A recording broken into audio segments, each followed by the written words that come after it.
L'Afrique est loin d'être exempte de coups d'État. Dans certains pays, c'est devenu courant.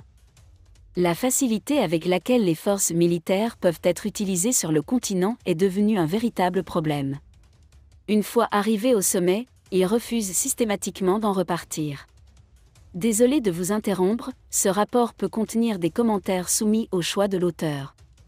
S'il vous plaît, si vous êtes nouveau sur cette chaîne, veuillez vous abonner et activer la cloche de notification.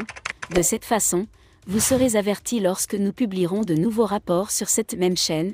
Merci. Le Gabon est le dernier pays à être conquis par les militaires après étrange élection. Au Sénégal, un parti politique veut que nos militaires tentent un tel coup d'État. Mais ce site parie du mauvais côté. Un vent nouveau souffle sur le continent. L'armée est devenue le nouveau maître dans certains États. Ces hommes et ces femmes préfèrent quitter les casernes pour prendre le pouvoir. Après la Guinée, le Mali, le Burkina Faso et le Niger, le Gabon tombe aux mains des militaires. Le riche général Brice Oligui Nguema est devenu le nouvel homme fort du pays. Après la fin du pouvoir de la famille Bongo, il installe sa résidence au Palais du Port. C'est le nouvel arrangement dont rêve le Sénégal. D'anciens membres du parti sénégalais des Patriotes africains pour le travail, la moralité et la fraternité, PASTEF, ont salué ce nouveau coup d'État. Mais les camarades d'Ousmane Sonko ne se sont pas arrêtés là. Certains ont émis l'hypothèse que le Sénégal serait le prochain pays où l'armée organiserait un coup d'État. Parce que c'est le seul moyen pour eux de destituer Macky Sall, le chef de l'État qui a annoncé publiquement qu'il ne se représenterait pas. Pour aller plus loin, certains patriotes s'en sont même pris à l'armée sénégalaise. Ils s'amusent beaucoup sur les réseaux sociaux. Tout ce qui les intéresse, c'est de jeter le Sénégal dans le chaos. PASTEF ne se doute pas que leur prophétie ne se réalisera jamais. Du moins pas sous Macky Sall. Le président leur a fermé toutes les portes. En annonçant qu'il se retirait d'un troisième mandat, les patriotes ont perdu toute opportunité de faire pression sur lui.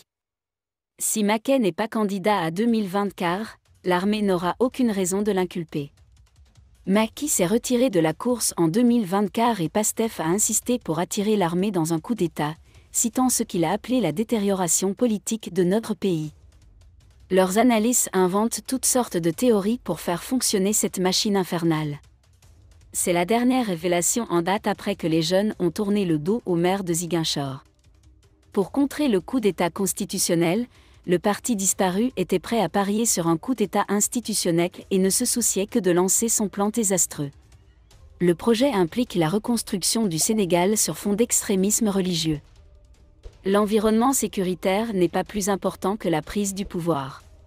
Avec la découverte du pétrole et du gaz naturel, notre pays est devenu la cible de forces mystérieuses.